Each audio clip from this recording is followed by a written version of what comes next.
Hello students, तो आज हम लोग बात करने वाले हैं WHO CGMP गाइडलाइंस। ठीक है। So it address the general principles and practices for ensuring consistent quality in the manufacturing of pharmaceuticals as per WHO standards, right. So consistent quality यहाँ पे हर जगह देख रहे हैं हम यूनिट 1 में कि क्वालिटी, सेफ्टी, इफिकेसी की बात हो रही है। तो WHO जो भी गाइडलाइंस जारी करती है CGMP के लिए, तो उसका मकसद यही रहता है कि how the manufacturing units are going to maintain the quality, safety and efficacy of the pharmaceutical product, right. तो इसमें पहला है क्वालिटी मैनेजमेंट। उसका जो मतलब main objective, it ensure the quality of medicines throughout the manufacturing. ठीक है। मतलब right from the beginning, raw material से, पंचिंग से लेके फिनिश्ड प्रोडक्ट तक उसकी क्वालिटी बरकरार रहनी चाहिए। For example, verify raw materials, उसके प्रोसेस, प्रक्रिया जो है, और फिनिश्ड प्रोडक्ट। तो इस चीज़ को वेरीफाई करेंगे तभी हम बीच बीच में, ऐसा नहीं कि मतलब एकदम प्रोडक्ट, फिनिश प्रोडक्ट को ही हम क्वालिटी चेक कर रहे हैं, नहीं। अगर आपका रॉ मटेरियल सही रहेगा तभी आपका फिनिश्ड प्रोडक्ट सही हो सकता है। और आपकी प्रक्रिया जो किस मेथड से आपने बनाया है, इस्टेब्लिश्ड मेथड है, quality by design and all those thing, तभी आप, तो उसके बारे में ये दिया रहता है गाइडलाइंस में। इसके बाद आता है पर्सनल्स। पर्सनल्स के बारे में WHO क्या बोलता है?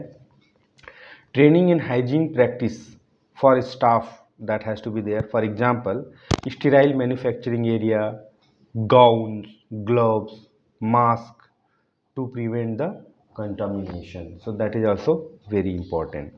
ठीक है। क्योंकि मतलब साफ सफाई सबसे बड़ी चीज़ है भाई। हम अपने किचन को इतना साफ करते हैं तो definitely the where we are making the medicine, where which is going to be useful for therapeutic purpose for human, तो definitely these are the thing. तो इसके बारे में वहाँ पे दिया रहता है। थर्ड, प्रीमाइसेस एंड इक्विपमेंट के बारे में भी WHO क्या बोलती है?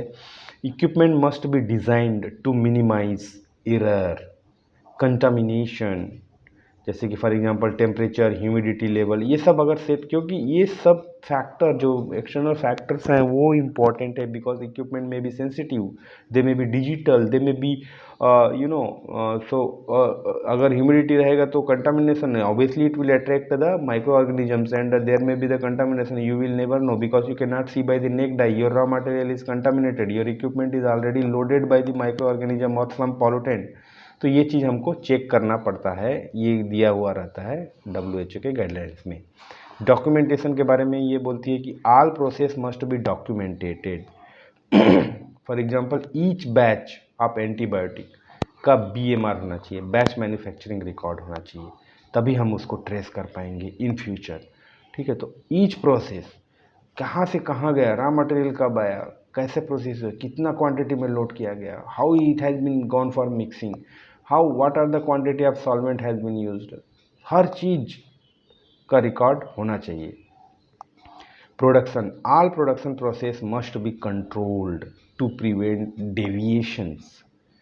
फॉर एग्जांपल, कैलिब्रेशन होना चाहिए कि अगर आपके स्मॉल बीकर से लेके बिग बिग इक्विपमेंट तक वो सही रीडिंग दे रहा है कि नहीं, सही तरीके से काम कर रहा है कि नहीं, इट हैज़ टू बी, मतलब मस्ट बी कंट्रोल्ड। जो the product, the people involve, the leader involve in that area, they should be aware about their equipment process and things which is being used and being going on. Validation and qualification, process should be validated, equipment should be validated, system must produce consistent result. For example, sterilisation process, कौन सा process sterilisation में है? Dry heat है, wet heat है, ultrasonication है, ultrafiltration है, chemical sterilisation, तो fumigation है। There are multiple method which is validated for that area. मान लिया अगर आपको इक्विपमेंट को स्टेरिलाइज करना है, कैसे करोगे? तो उसका पूरा डिटेल इसमें दिया रहेगा। Complain and product recall, complaint and the product recall, तो इसमें क्या रहता है? कंप्लेंट मतलब शिकायतें। ठीक है। Effective systems for handling defective product होना चाहिए ना। डिफेक्टिव हो गया तो आप क्या करोगे? फेंक दोगे क्या उसको? नहीं। एंड कंज्यूमर कंप्लेन, कंज्यूमर ने अगर कोई, मतलब it may be distributor, consumer, because the patient can not go to the company directly, right. So what, there will be channel, So how it is reaching? Example, if incorrect labeling has happened, the company recall that batch and investigate root cause. मान लो अगर उसमें label में दिया हुआ है shake well before use and it is well का spelling गलत हो गया है, या फिर मे बी है ना कोई दूसरा स्टिकर उसमें, हालांकि चांसेस कम रहता है लेकिन हो सकता है, तो that has to be regarded क्यों गलती हुआ, कहाँ पे मिस्टेक हुआ, प्रिंटर में मिस्टेक था या पर्सन जो फीड किया वो मिस्टेक कर दिया, ह्यूमन एरर या machine error. Self inspection and audit यहाँ पे भी बोला जा रहा है, regular audit has to be there. Example, internal audit team periodically check production records. तो कंपनी की ही जो इंटरनल ऑडिट टीम रहेगी उनका काम ही वही रहेगा कि वो लोग चेक करते रहेंगे हर दिन रेगुलर, है ना।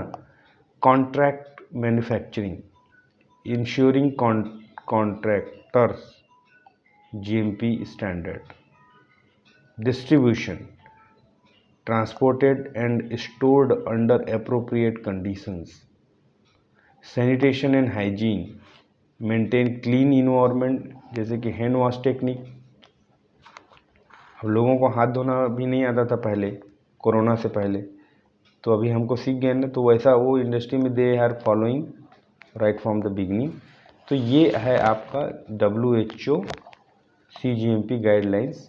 यह नोट्स मैं आपको टेलीग्राम चैनल में दे दूंगा, लिंक भी मैं डिस्क्रिप्शन बॉक्स में रहेगा, वहाँ से क्लिक करके आप नोट डाउनलोड कर सकते हैं। और इन पॉइंट्स में अगर आप WHO गाइडलाइंस पढ़ते हैं GMP का, so that will be more concise and informative. You can elaborate your answer, बढ़ा सकते हैं अपने नंबर के हिसाब से और लिख सकते हैं, ठीक है।